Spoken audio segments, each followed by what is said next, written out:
আসসালামু আলাইকুম গাইস, একটা ভিডিও নিয়ে চলে এলাম। আপনারা শুনবেন। সবাই কেমন আছেন? সকলেই ভালো আছেন? আলহামদুলিল্লাহ, আমি ভালো আছি। আমি একটা মমিতা ম্যাডামের জন্য একটা ভিডিও নিয়ে চলে এলাম। আপনারাও জানেন মমিতা ম্যাডামের কেমন হয়েছে। মমিতা ম্যাডাম একটাই নারীর পিছুতে ওই লোক লেগেছে 18 জন লোক রেখে মমিতা ম্যাডামকে ধ্বংস করেছে। তাইলে কি দুনিয়া, কি রাজ্য এটা? মমিটার জন্য বিচার একটা হবে না কেন? ওই হিন্দু বলে বলে বিচার হবে না? তাহলে ইনি ধ্বংস করেছে। মুসলমানদেরও আছে, ওই হিন্দুরা হয়ে যাবে না, এটা তুলে ধরছো, আর মুসলমানদের হচ্ছে এটা তুলে ধরছো না। তোমরা কেমন রাজ্য এটা? হ্যাঁ মমতা দিদি, আপনাকে একটা কথা বলতে চাই আমি। তুমি মানুষ সবারই মায়ের পিছুটা আছে, কি দি লক্ষ্মী ভান্ডার দি, বিবাহ ভান্ডার দি। তাহলে আমি একটাই বলতে চাই প্রধানমন্ত্রীকে, আপনাকে, আমি লক্ষ্মী ভান্ডার চাই না, বিবাহ ভান্ডার চাই না, আমার মেয়েদের সম্মানটা চাই।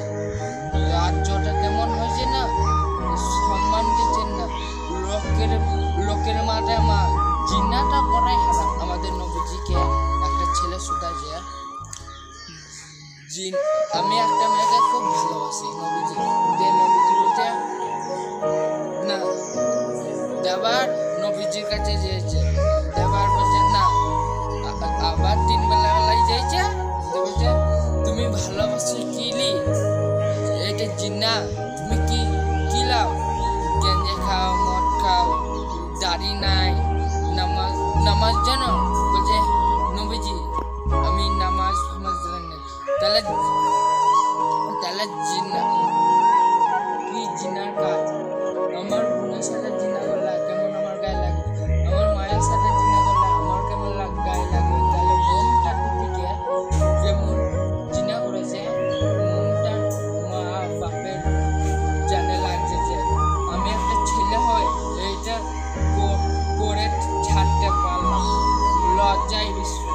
আর কেন করেছে? কেন মানুষ না অমানুষের থেকেও খারাপ ওরা। মা বাপ শিক্ষাই দেয় না, এদেরকে শিক্ষা দিয়েছে, ওরা শিক্ষা পায়নি।